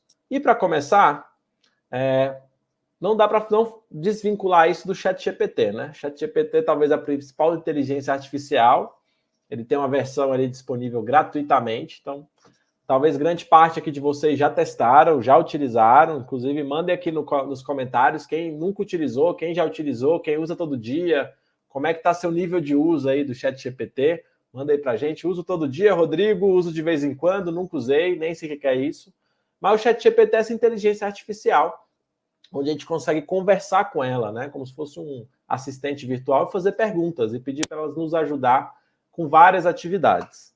E aí, eu queria começar ouvindo um pouquinho, Agnes e Dai, como vocês têm utilizado o ChatGPT no dia a dia de vocês? Vocês têm utilizado todo dia, de vez em quando? Para quê? E aí também, para quem está aqui acompanhando a live, compartilha com a gente se você utiliza aí, para que você tem utilizado. Então, queria ouvir, Dai, conta para a gente aí, como que você tem utilizado o ChatGPT aí no dia a dia? A ChatGPT é meu assistente, né? Eu chamo ela, a minha assistente. E nós fazemos uma boa dupla. Como eu escrevo muito, então, seja para postar nas redes sociais, para o portal, para minha dissertação, então, eu construo textos e às vezes eu peço, olha, refaz isso, trazendo essa palavra. Olha, não gostei do que eu escrevi, me reescreve. Então, eu uso muito para reescrever meus textos, que quem trabalha com escrita sabe que reescrever é um trabalho. Então, é a coisa que eu mais utilizo. Às vezes, ultimamente, né, que ele trouxe essa nova função para me apoiar a encontrar dentro de grandes arquivos aquela informação que eu estou buscando. Então, sei lá, estou escrevendo sobre mudança social e eu quero uma passagem nesse artigo que vai me falar exatamente sobre aquilo que eu quero trazer para justificar a minha ideia. Então, ele consegue ser mais assertivo, né? Então, às vezes são livros, PDFs de 1000 páginas, eu não vou ter esse tempo, então ele me ajuda a ser mais direta nisso. Então, para começar esses 2 pontos, assim, escrita e me ajudar a encontrar a informação de uma maneira mais rápida em grandes arquivos. Muito bom. E você, Agnes? Eu chamo de assistenta também, viu, Dai? Também uso feminino com ela. E aí, antes eu ficava falando o chat GPT, e agora eu chamo ela de a chata. E também uso aí como assistente pessoal. Eu sou muito do caderno, do rabisco, meu caderninho que está todo rabiscado. E eu gosto de, depois, no fim do dia, organizar o pensamento também, né? Então, eu rabisquei um monte de coisa, anotei. Quem trabalha comigo no cotidiano, nas reuniões, vê que eu estou sempre com um bloquinho de notas aberto aqui no computador. E aí, chega no fim do dia, meu bloco de notas está infinito. Tem muita coisa anotada, porque numa reunião, numa troca, lendo um relatório, trabalhando num projeto, eu fui fazendo microanotações ali no fim do meu bloco de notas. E termino o dia com aquela bagunça de anotação, não sei o que é importante eu guardar, se eu posso só fechar tudo e não salvar nada. Então, eu também jogo para ChatGPT ali o meu bloco de notas e falo, organiza aí as ideias, o que eu anotei hoje, organiza em tópicos, o que é importante, o que é só um número. Peço bastante para ele organizar as minhas ideias. E tenho brincado, mas aí é mais brincadeira mesmo, tenho brincado com as imagens também, tenho achado engraçado pensar algumas possibilidades de imagens. Tem um podcast que nós três aqui, eu sei que acompanhamos, para quem não acompanhou Boa Noite Internet, né? E a capa mesmo do podcast, a imagem de capa do podcast é feita com inteligência artificial, todos os episódios são feitos com inteligência artificial. E aí, desde que ele falou isso num episódio, que eu falei, cara, vou brincar aqui um pouquinho. Então, eu fico fazendo brincadeiras também com amigas. Olha você, pisando na lua, enfim. Então, mando no grupo da família ali também para fazer umas piadas. Gosto muito de ficar ali brincando com ele. E não como carne há quase 10 anos, então já não tenho mais receita criativa na cabeça. Tenho pedido ajuda dele também, às vezes, com receitas. Então, me fala aí o que dá para eu preparar com o que tem aqui na geladeira. Ele me dá algumas ideias também. Tenho basicamente, essas são as 3 principais utilizações hoje do chat. Muito bom. Eu tenho utilizado também bastante, não todo dia, mas acho que uso muito similares. Eu já fiz uma apresentação, todas as imagens que eu gerei eram no ChatGPT. E às vezes as imagens que eu achava em banco da internet não estavam tão boas. E até legal aqui, até um comentário aqui sobre o Canva, aqui nos comentários, né? O Canva parece estar super avançado também. E para reescrita eu acho muito bom. Acho que como a Dai falou ali, vários e-mails eu pedi para reescrever, para tornar um pouco menor, mais direto. menos grosso, porque algumas pessoas acham que eu sou muito direto, então eu peço ajuda ali para ele, chat, me ajuda aqui para eu não parecer tão grosso nesse meio aqui, nessa mensagem. E o resultado tem sido muito interessante e muito bom, né? Meus posts do LinkedIn, às vezes eu peço para ele ajudar, mas também dificilmente eu pego algo e coloco de cara, precisa de umas interações, né? Então a mesma imagem, melhora isso, tira isso, não gostei dessa parte do texto, ou eu pego o que ele gerou, dou mais uma mexida e posto. Então é meio que um trabalho ali, é como assistente mesmo. Eu vou conversando com ele ali, ele vai me ajudando a fazer, né? Então, acho que é bem legal vocês trazerem isso. Eu trouxe aqui alguns usos, né, que algumas pessoas têm feito, que diz bastante do que vocês trouxeram. Geração de ideias, é muito interessante o uso dele, né, para a gente expandir um pouco e pensar outras possibilidades. Aprender sobre algo, aqui tem um cuidado, porque às vezes o ChatGPT mente, né? Às vezes ele dá informação errada, ele fala coisa que não existe, mas é possível aprender com esse cuidado e com esse filtro. Reescrita de textos, eu acho que é um dos melhores usos que ele tem hoje. Geração de imagens também é algo que funciona muito bem. Análise de dados é algo bem interessante também, dá para a gente subir planilhas. A Lai falou, sobe o PDF lá, faz um resumo aqui do capítulo, e ele gera um resumo. E um que eu não sou tão familiarizado, porque eu tenho muita dificuldade em programar a escrita de códigos.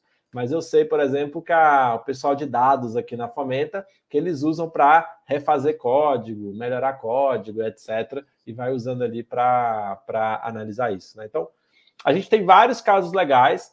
Inclusive, eu tenho visto muito várias organizações usando para escrever projeto para edital. Então, montei lá o projeto, não sei se está bom, não está bem escrito, esse objetivo não ficou legal. E aí eu uso o chat ali para ele me ajudar ali como uma pessoa com um olhar externo, né? Externo, entre aspas, ali, sobre aquilo.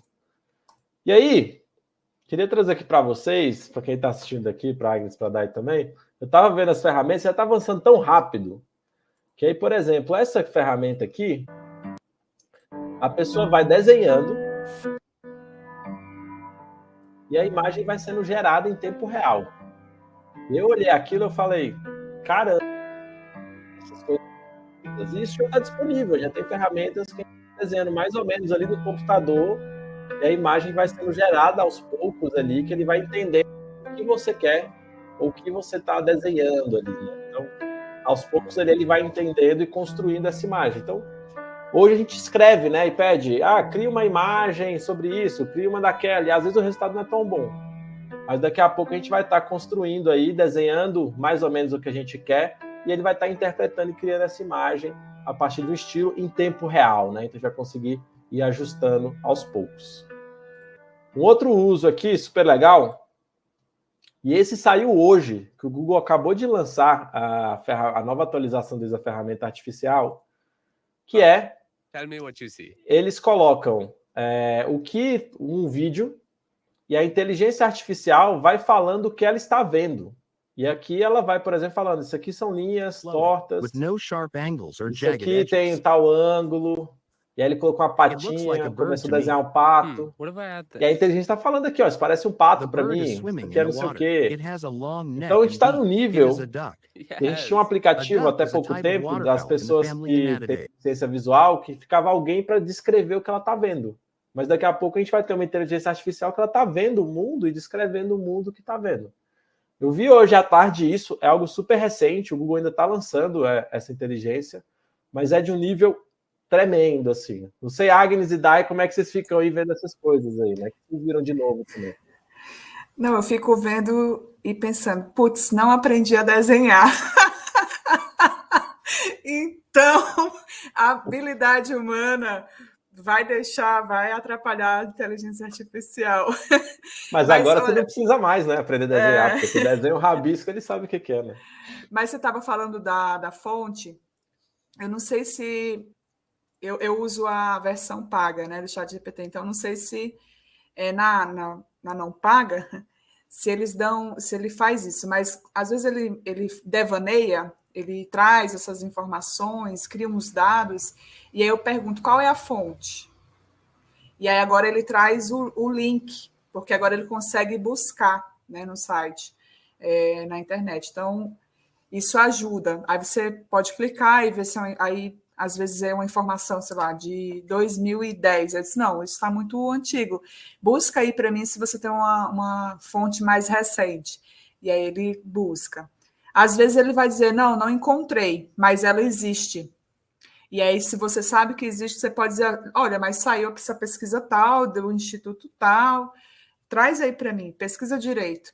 Às vezes eu falo assim com a minha chat, faz o seu trabalho direitinho.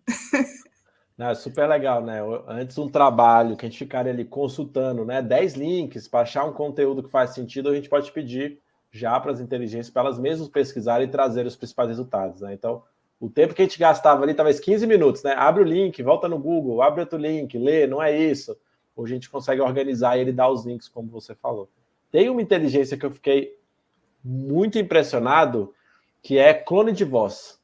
Você grava um áudio de 1 minuto e meio, e aí você escreve o texto que quiser e ele fala na sua voz, na sua entonação, no sotaque. E é bizarro, assim, de pensar isso. A gente vai falar um pouco mais sobre isso.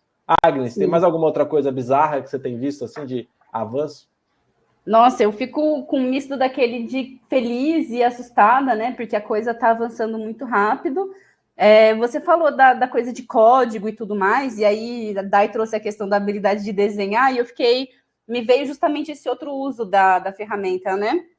Então, eu não sou a pessoa das exatas, né? Já entendi mais de Excel do que eu entendo hoje pela falta de uso. Mas como eu não entendo tanto de criar códigos ou fórmulas ali no Sheets, e às vezes eu quero uma coisa mais complexa, que só ali a soma, a subtração não me resolve, e eu não sei exatamente que linha que eu coloco para ele. E nem o assistente da planilha do Google também me ajuda muito.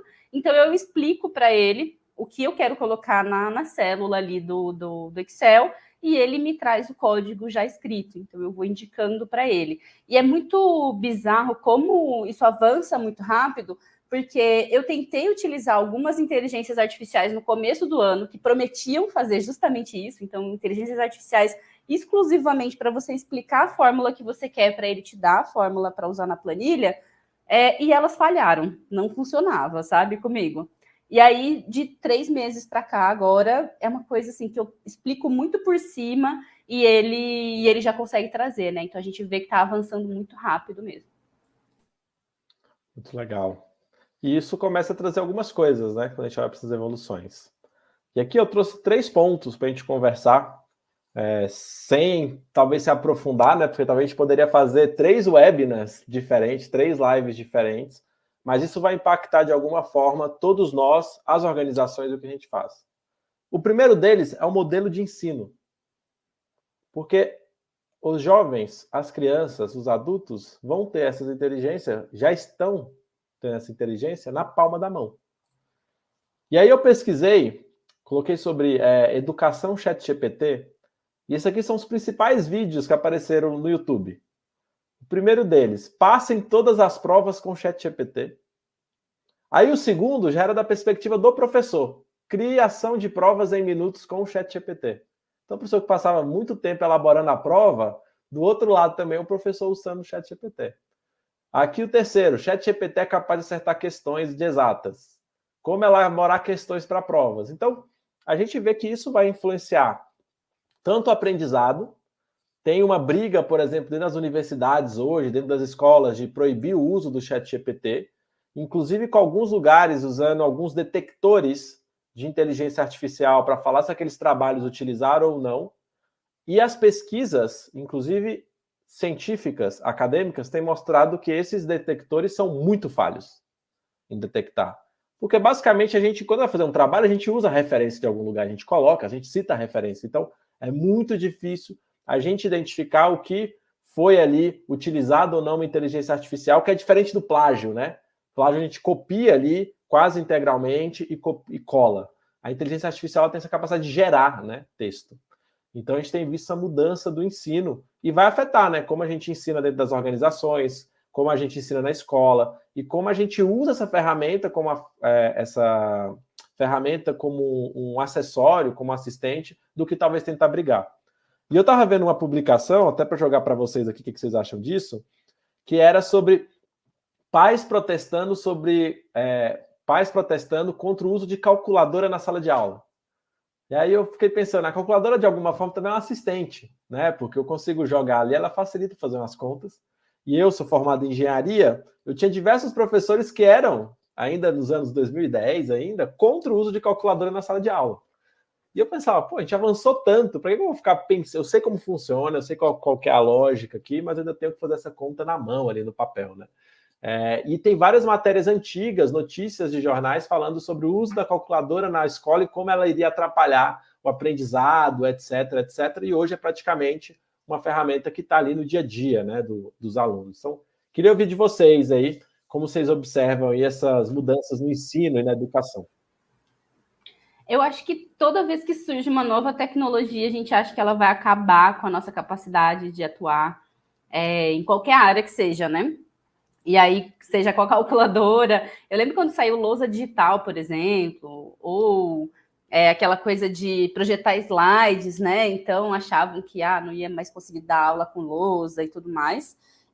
Eu acho que tudo que surge de novo tem um potencial de risco, acho que você vai trazer também esses riscos que a gente enfrenta com a inteligência artificial, mas eu acho que tudo que é novidade, tudo que é inovação que aparece no mundo, a gente tem opção de não usar, em algum momento a gente vai ficar para trás, então, quando saiu, por exemplo, o Instagram, Facebook, YouTube, quem não entrou nessa onda já se sente para trás no uso disso, dessas ferramentas, e a gente tem a opção de navegar nelas também, né? Então, como é que eu posso fazer o melhor uso disso?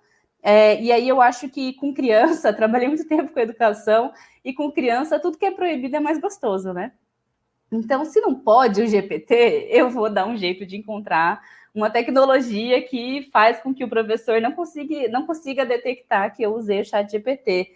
E por que é que a gente não está aproveitando também? Aí, quando a gente fala de terceiro setor, a gente está falando também de muitas organizações que atuam com preparação dos jovens para o mercado de trabalho. Como é que a gente prepara também essa juventude para enfrentar esse mundo que vai estar aí com o ChatGPT, com outras inteligências artificiais, para além dele, né? Então, eu acho que tem a escolha, ou seguir e aprender sobre isso, ou seguir sem isso também,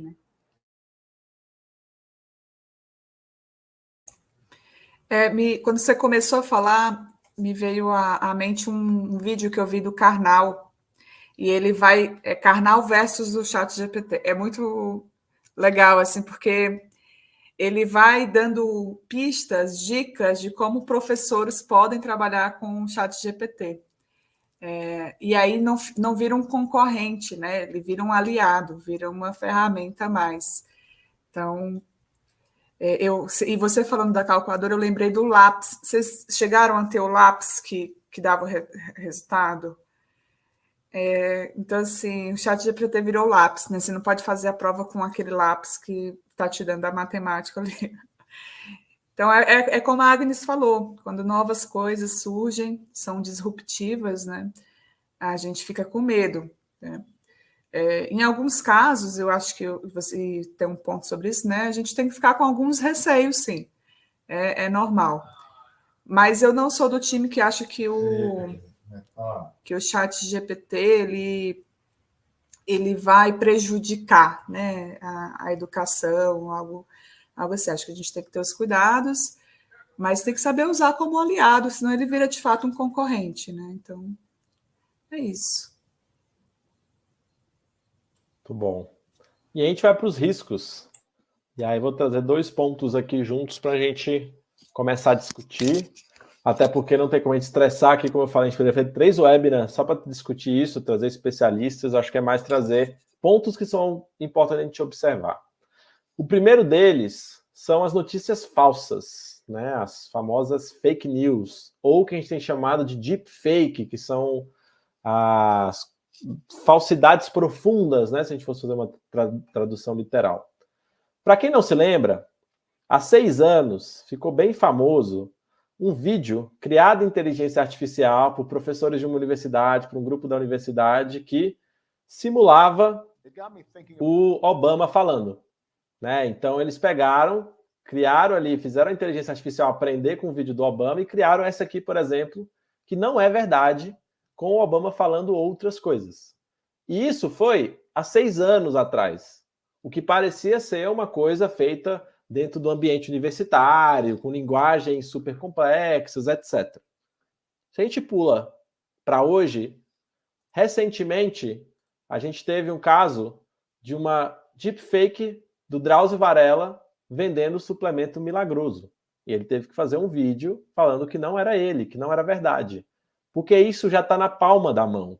A gente já está hoje numa realidade que a gente já tem ferramentas disponíveis que a gente consegue acessar agora para pegar imagens. Eu estava falando clonar a voz, por exemplo. Então, essas ferramentas, elas clonam a voz, então elas simulam a voz da pessoa e, inclusive, ela faz ela se movimentar como se fosse a pessoa falando, e é muito próximo da realidade. E cada vez mais tem sido mais difícil separar o que é de mentira, o que é de verdade. Lembrando que ano que vem a gente tem eleição e provavelmente a gente vai ter um uso muito forte desse tipo de ferramenta para propagar notícias falsas, etc. Tivemos um caso recente, bem complexo, de criação de cenas de nudez de crianças, adolescentes, com o uso dessas ferramentas que espalhou pela escola, para quem não viu essa manchete. Então, esse é o tipo de problema quando a gente já começa a ver que as inteligências artificiais vão gerar e que vão ser problemas que a gente vai estar lidando nas organizações. Para quem trabalha com o público jovem, com os adolescentes, com crianças, são o tipo de coisa que a gente vai ouvir que aconteceu na escola ou vai estar acontecendo dentro das nossas próprias organizações, e é um cuidado muito importante que a gente vai ter. Já eu chamo o Dai e Agnes para comentar sobre isso, porque para juntar disso também tem a questão do futuro do trabalho. Como vão ficar os empregos se o ChatGPT e essas outras inteligências podem fazer?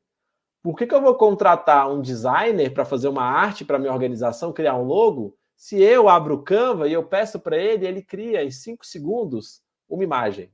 Eu não preciso esperar que alguém faça isso em 2 dias, 3 dias, ou esperar o voluntário responder. Eu mesmo, liderança da organização, vou lá e peço, né? Então, a gente tem uma mudança muito importante do trabalho, e esse é um tipo de movimento que a gente também percebeu em outras revoluções, né? Quando a gente teve a máquina a vapor, quando a gente teve a revolução da informática, eram sempre discussões de isso vai gerar um grande desemprego, isso vai acabar com o mundo, etc. Eu sou um pouco mais otimista do que tudo isso, mas a grande discussão que tem sido feita, e esse aqui é um estudo que fez uma pesquisa do BCE, do Banco Central Europeu, é que a inteligência artificial ela não ameaça os salários, ela não ameaça os empregos, ela ameaça o salário. Porque enquanto empresa, eu não vou precisar contratar alguém por X, se eu posso contratar uma pessoa, precisa contratar 10 pessoas, né, por 10X, eu posso contratar uma pessoa por X, que ela faz o trabalho de 10, junto com esses assistentes. Então, isso vai impactar tremendamente os salários e as organizações. Então, são questões que estão sendo discutidas, ninguém sabe direito o que vai dar, é muito difícil a gente conseguir prever, e são coisas que a gente vai aprender e olhando para isso. A legislação ela é muito lenta para acompanhar todas essas mudanças, porque é isso, a inteligência artificial há um mês atrás ela já evoluiu muito para cá.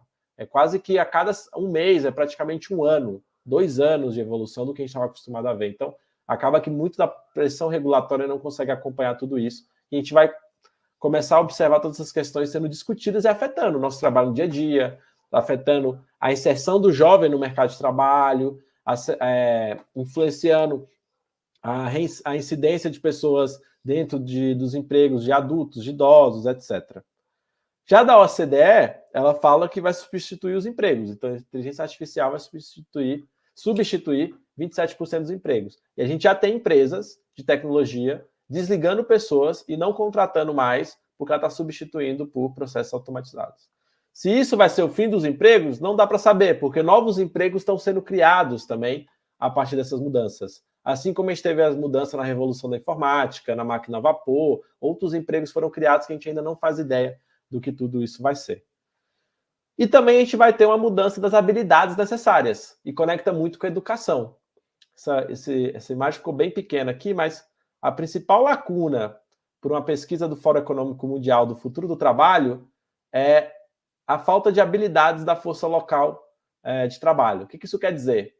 Tem habilidades, skills, competências que quando eu vou contratar enquanto empresa eu não encontro nas pessoas. Que pode ser usar inteligência artificial, pode ser usar planilha, pode ser usar essas outras coisas que a gente não consegue observar nas pessoas, esse é o principal motivo e dificuldade das empresas para fazer uma transformação dos seus negócios. Então, a gente vai ter que preparar os jovens para o mercado de trabalho de uma outra forma. A gente vai ter que pensar a educação das crianças e adolescentes de uma outra forma, a partir dessa mudança de mundo, a partir dessa relação de trabalho e tudo mais. Então, Agnes, Dai, queria ouvir um pouquinho de vocês sobre esses riscos e sobre essas mudanças do trabalho que vocês veem, os medos que vocês têm, já chegando aqui quase no fim também dessa nossa conversa aqui, discussão. Legal, Rodrigo. Acho que posso começar aqui, você falando, e me veio à mente que inteligência artificial não é só o chat GPT, né? O chat GPT, ele traz essa linguagem natural, por conta disso, ele consegue... Os avanços, eles são muito mais significativos, né? São mais rápidos, mais velozes, mas a gente já lida com inteligência artificial há algumas décadas, né? Então, os sites, né, de busca, o reconhecimento facial, mecanismos de fraudes no banco, né, que o aplicativo de banco usa. Então, tudo isso é inteligência artificial. Então, eu quis colocar dessa maneira porque parece uma coisa distante da nossa vida, uma coisa que não nos atravessa. E sim, a gente está atravessado por IA a todo instante. Agora, a gente só repara mais nisso, porque estamos falando mais nisso, né? Eu falei, né, não acredito que vai atrapalhar a educação, no sentido de que pode ser uma aliada, e eu acredito nisso. E aí aqui eu falo do ponto de vista de uma usuária, né? Quem está usando inteligência artificial e quer desenvolver essa habilidade para, desenvolver novas habilidades, não ficar sem trabalho no futuro, porque do jeito que as coisas estão, a gente vai trabalhar até os 90, né? Então eu tenho muito chão pela frente. Então, me localizando aí nessa situação toda, o que me preocupa é que, assim, a gente já vive numa situação de profunda desigualdade, de muitas desigualdades. Então, a educação, ela já tem os seus problemas sistêmicos. Então, quando chega tecnologia como essa, né, inovação como essa, isso pode, e a história vai contar, isso vai aprofundar as desigualdades se a gente não tomar conta, se a gente não, né, tiver medidas para evitar isso. Então, essa é a minha grande preocupação no âmbito da educação. Então, a gente, se eu não estiver equivocada com os dados, mas a gente tem 1 quarto, né, da população do Brasil não tem acesso à internet. Então, tem um problema anterior aí que a gente nem conseguiu resolver e agora a gente já tem mais uma camada para engrossar esse caldo. Então, esse é meu ponto de atenção em relação a isso. E aí, só para fazer um jabá, no Portal do Impacto, a gente tem alguns textos sobre inteligência artificial e chat GPT. Então, só entrar lá e na barrinha de busca colocar inteligência artificial ou chat GPT, que vai ter texto falando sobre isso, explicando como fazer na prática e tudo mais. Muito bom, Dai. Eu ia fazer esse jabá, que temos textos bem legais lá para quem está perdido. Eu vi várias pessoas aqui que não usaram ainda e tudo mais. E é bem legal. Eu estava vendo o dado do TIC Domicílios, que é uma das principais pesquisas de acesso à internet do país, e é para mais ou menos 1/5 da população sem acesso à internet. Então, está falando de todas essas tecnologias, estamos fazendo uma live aqui online, mas temos uma parcela muito grande da população que não tem acesso à internet, né? Então, são pessoas que estão muito distantes ainda de tudo isso que a gente está falando aqui de novidade, né? Então, qual que é o nosso papel também, enquanto sociedade civil organizada, para dar esse acesso, para que as pessoas possam aproveitar tudo isso. Agnes. Exatamente, né? E aí, quando tem acesso à internet, às vezes é pelo 3G, então também não vai conseguir assistir muita coisa, não vai conseguir acessar toda a internet, né? Os algoritmos também regulam.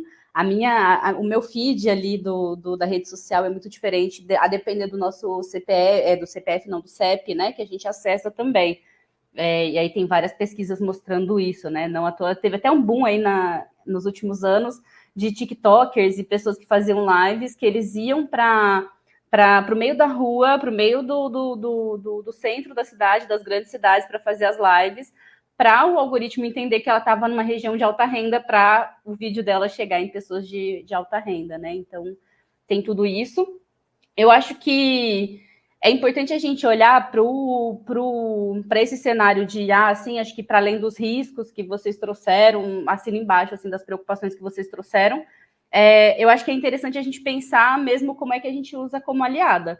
Então, nesse mesmo Fórum Econômico Mundial que o Rodrigo trouxe ali aquela perspectiva da ausência ali de habilidades para lidar com a inteligência artificial, a gente tem, por exemplo, que uma das habilidades que mais vão ser necessárias é pensamento analítico. Porque para você usar a inteligência artificial, ela não entende se você não souber explicar direito. Então, ela recebe ordens, né? E aí você precisa ter um pensamento analítico minimamente ali desenvolvido para você saber elaborar também um bom prompt, né? Um bom pedido para a inteligência artificial. Então, acho que está aí uma oportunidade também. Para as organizações, no geral, eu acho que facilita a vida de quem tem recurso restrito dentro das organizações, né? Então, não tenho dinheiro, às vezes, para ter um corpo de funcionários tão grande, não vou conseguir fazer, então quebra um galho, e acho que isso é super importante da gente aproveitar, obviamente, não extrapolando aí esse lugar também de desvalorização desses profissionais, né? E eu acho que tem uma super oportunidade agora para a sociedade civil, vai rolar a Conferência Nacional de Tecnologia e Inovação, e eu acho que é papel da sociedade essa pressão por uma legislação que regulamente ou que minimamente tente acompanhar também esses avanços, porque ainda não temos nenhuma legislação que regulamenta o uso das inteligências artificiais e todas essas tecnologias, né? Então, deepfake ainda não tem nada de lei, de regulamentação para isso. Acho que é papel nosso também, enquanto sociedade civil, pressionar para que essa movimentação aconteça, né? E a gente faça parte desse debate também. Muito bom. Então, gente, esse aqui era um pouco da discussão que a gente queria trazer para vocês, né? Falando um pouco das tendências, do que a gente tem observado. É um período super curto, né? A gente poderia fazer talvez uma série de webinars para falar cada uma dessas tendências, destrinchar, trazer outros especialistas, mas esse é um pouco da análise de conjuntura e de cenário que a Fomenta tem feito para o próximo ano e próximos anos, e como isso vai afetar o terceiro setor, né? Seja impactando no atendimento, seja impactando na operação, seja impactando a gente enquanto indivíduo, dentro de todo esse contexto externo que estamos inseridos, né? Dentro da sociedade que estamos inseridos. Então, eu queria agradecer bastante Day e Agnes, já passo para elas aqui fazer a despedida. Temos várias pessoas aqui conectadas, eu queria dar um último aviso. Soltamos essa semana, divulguei, estou organizando isso. Quem quiser participar também é uma plataforma colaborativa. Então, os próximos eventos do setor de impacto vão estar publicados lá. Quem quiser acessar quais são os eventos em 2024 que vão ter do setor, com as datas, se é presencial, se é gratuito, você consegue filtrar. E a gente já começou a organizar ali os principais eventos do ano que vem. Então, vou deixar o link aqui para vocês. É uma ótima forma de vocês estarem acompanhando todas essas tendências, tudo isso que a gente tem discutido aqui, todas essas temáticas, a gente vai estar colocando lá, subindo esses eventos, quando o tema do impacto social ele for importante. Então, foi ótimo estar aqui.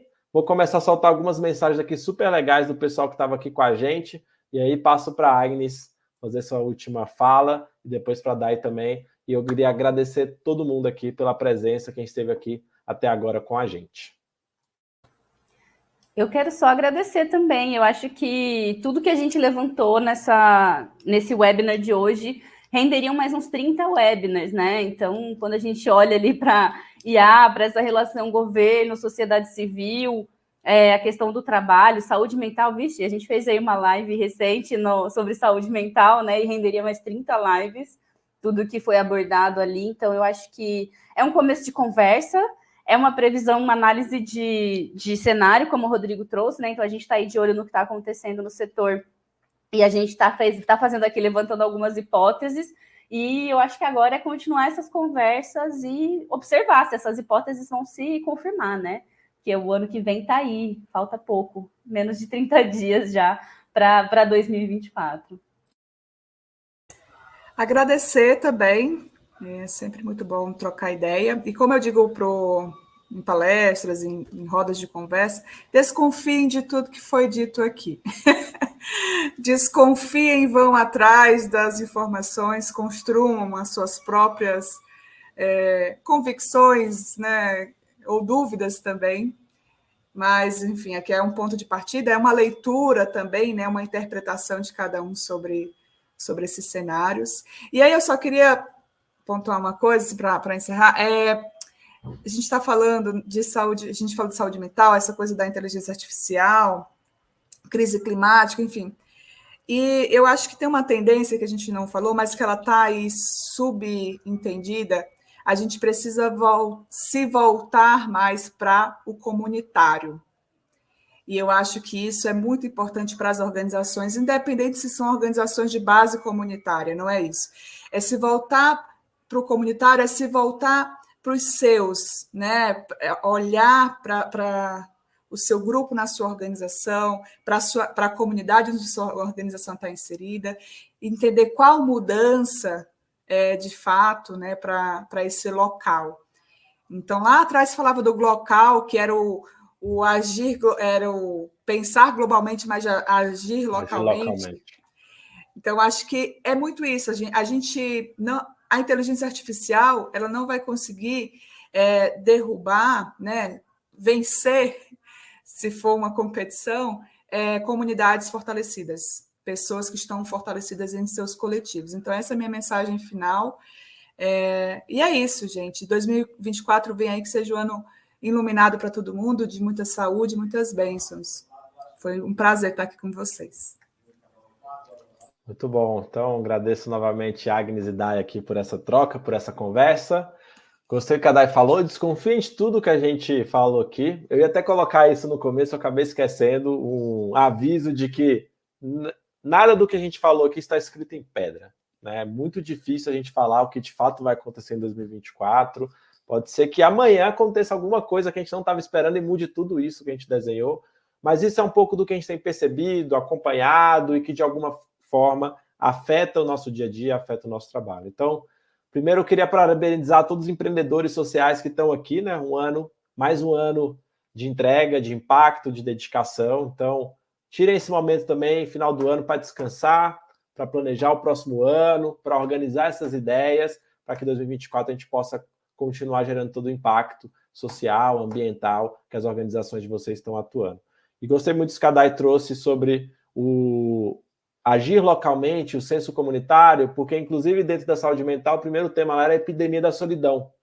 Então, a gente tem um movimento ali dessa solidão tomando conta, a gente está muito conectado, muito distante das pessoas, as pessoas estão cada vez com um ciclo de amizades menores.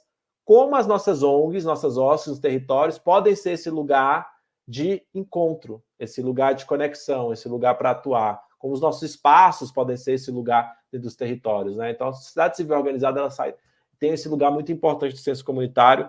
Então, eu acho que é um lugar muito importante para a gente olhar. Eu acho que olhando para as tendências, Day, talvez aqui já está uma possível ação a partir desse cenário que se desenha, analisando tudo que a gente viu. Então, é isso. A gente fica por aqui. Eu tinha falado para a Agnes e para a Day que o objetivo era falar em 1 hora. A gente passou 45 minutos aqui, mas está tudo bem. Várias pessoas conectadas aqui, era bastante assunto, mas eu espero que esse conteúdo tenha ajudado vocês. Ele vai ficar disponível lá no nosso portal do Impacto, então quem quiser baixar o PDF, a gente vai gerar um PDF para vocês poderem consultar as referências, as fontes, e poderem usar isso no planejamento para 2024, na revisão do planejamento de vocês. Então a gente vai ficando por aqui. Um grande abraço, agradeço a todo mundo que ficou até aqui. Esse vídeo fica gravado. Quem quiser compartilhar na organização, é só copiar o link que você está assistindo, mandar no grupo do WhatsApp, manda para os amigos, manda nos grupos aí, para a gente divulgar esse conteúdo. A ideia é que a gente chegue cada vez em mais pessoas e mais empreendedores aí espalhados pelo Brasil. Então, um grande abraço, a gente vai ficando por aqui e até 2024 a gente volta. Até mais. Tchau, tchau.